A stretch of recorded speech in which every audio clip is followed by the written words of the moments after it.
Hi there. I am the CRM Ninja, and on today's episode of Oops Factor, I have Eldert Grootenboer. Welcome to the show, Eldert. Thank you, and thank you for having me here today. It's great to have you on the show. I mean, we talk regularly anyhow, so I thought, why not? Somebody nominated you. We got you on the show. And Awesome. for those wondering, if I move my head slightly to the side, right, it says Lego Masters, because I have to say that Lego Master, like Master Builder, you're one of the few people I know who that could absolutely apply to. Yes, definitely a big fan of Lego. We basically started just before lockdown happened, so a bit more of a year ago. And since then, well, you see here behind me is about half of what you have built. So you have another same amount on the other side of the room, and then we have probably the same amount that's still waiting to be built.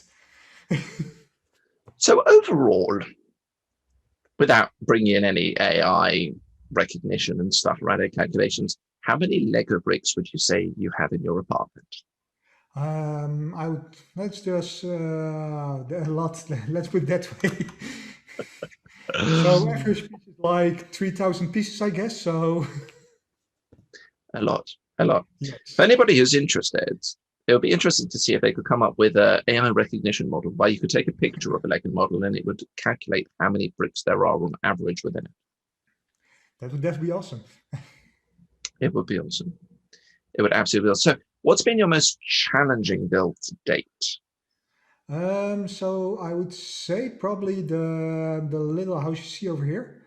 So it's one of the Okay. modulars, and it's actually quite interesting build. So you can take it apart. So there's you can look inside, and I really like that one. So it's a lot of different building styles.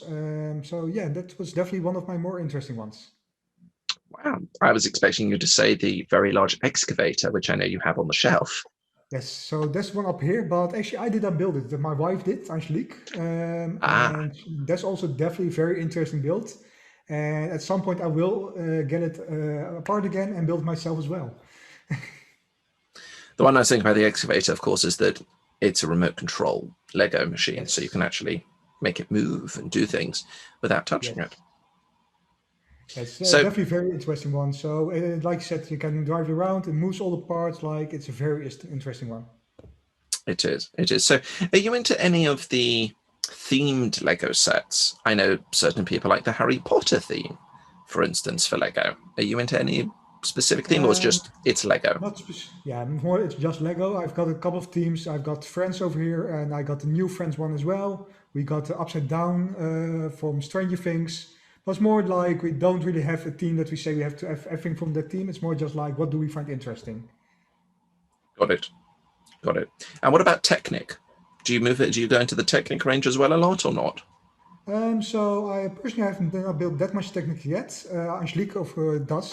So the cars up here are all Technic. So she actually has a lot of Technic stuff. I do want to build some more of Technic as well. So I do have a couple of sets waiting for me, but as always, time is challenging. Look, all of these things can take a massive amount of time, as we well Yes. know. So you're obviously very much into Lego. You've been into Lego for well, definitely over a year now at this point. Is there any hobbies that you think you're going to get into after a Lego phase, or you think you're just going to stick with the Lego phase? I think I would just stick with Lego. It would probably be one of those things that gets added on my pile of hobbies, and I have to find some time at some point for all of them. Wonderful. Lego is, of course, very interesting, and a lot of the technical community dabble in Lego. Yes. It's quite interesting. We think about using platforms to build things and make things, and then we use our hands to take Lego blocks and all other parts of Lego pieces and use that to make things as well. So Yes.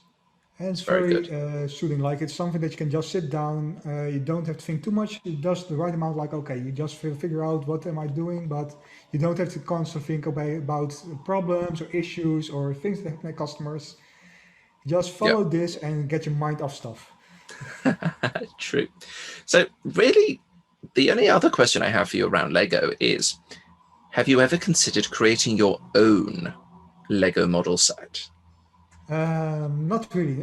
I used, of course, back when I was young, we had like a big box full of all the different Lego sets, and back then I did it. But these days I just like just building from the pictures. Right. It's just like I said, just getting your mind cleared. Where I really enjoy. Like I know some people actually do like build those MOCs and really think of their own stuff.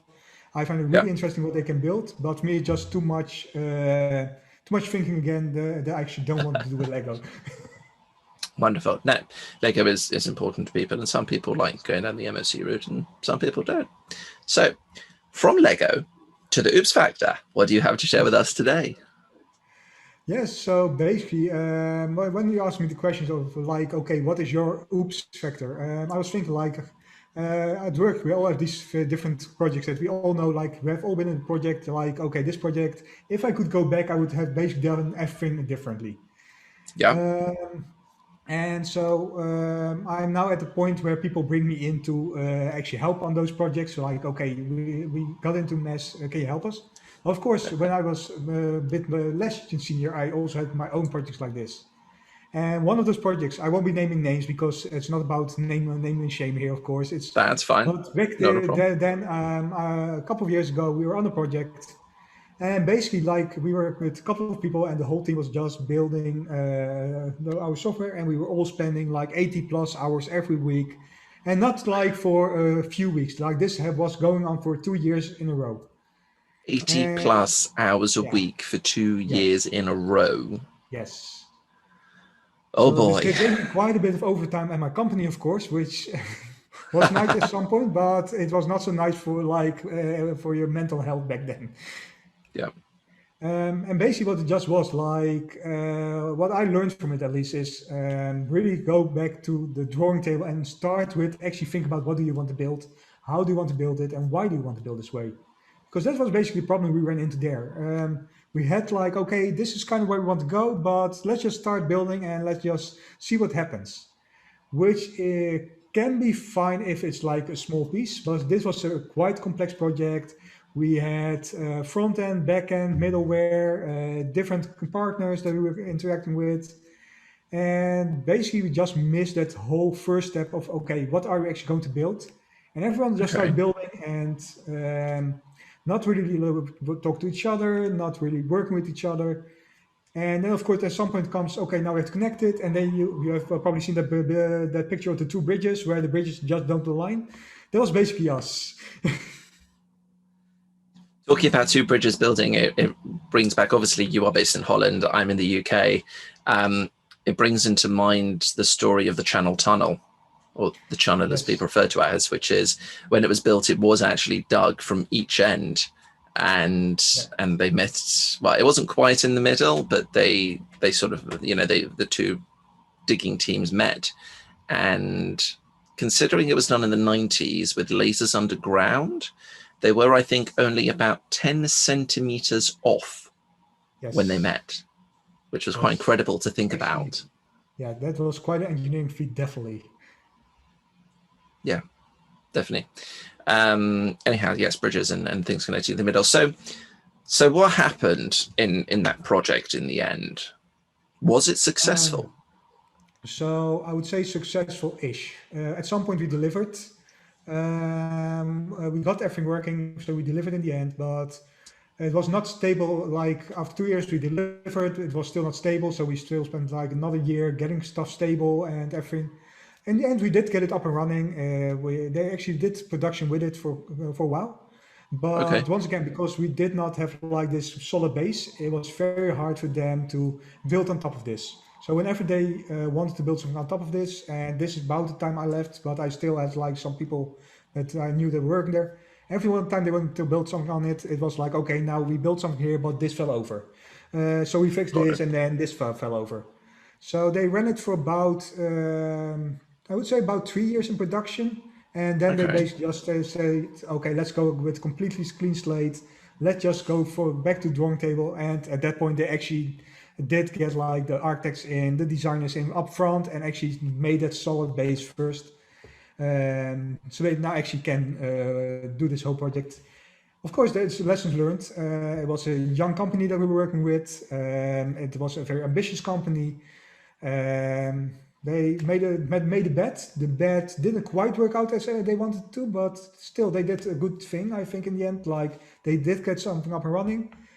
In a short time, because the project was quite ambitious, but we got it up and running. So yeah, That's good. I mean, although obviously a big young company, possibly in a project starting off rather than a change from an existing system, but in change management and in the ProSci methodology and current stuff, it's about what are you actually planning on doing? Because I know I see in my professional lifestyle, I'm sure you see as well, people say, we want the latest and greatest. It's the new widget, it's the new gadget, it's great. It's going to do everything for us. And nobody actually thinks, what are we actually going to be doing with it? Why are we changing? What are the benefits that it's actually exactly, going to bring us, that we can look then when the project's completed and go there? It's just like, no, it's a shiny new thing. It's cloud.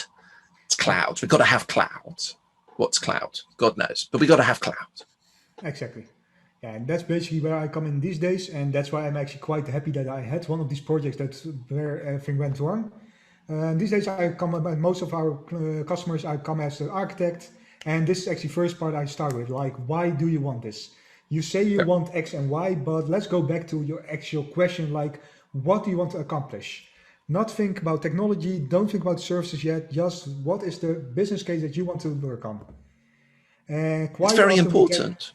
yeah, because often you will get, okay, this is what we want, but yeah, you ask for this, but if you want this, then actually you should get this. And of course, there's parts in it like that what they want. Of course, they are not just coming to us like, okay, build us this, but you have to see like if you go back to the drawing table, actually take a step back. Okay, let's go have a look at the business case.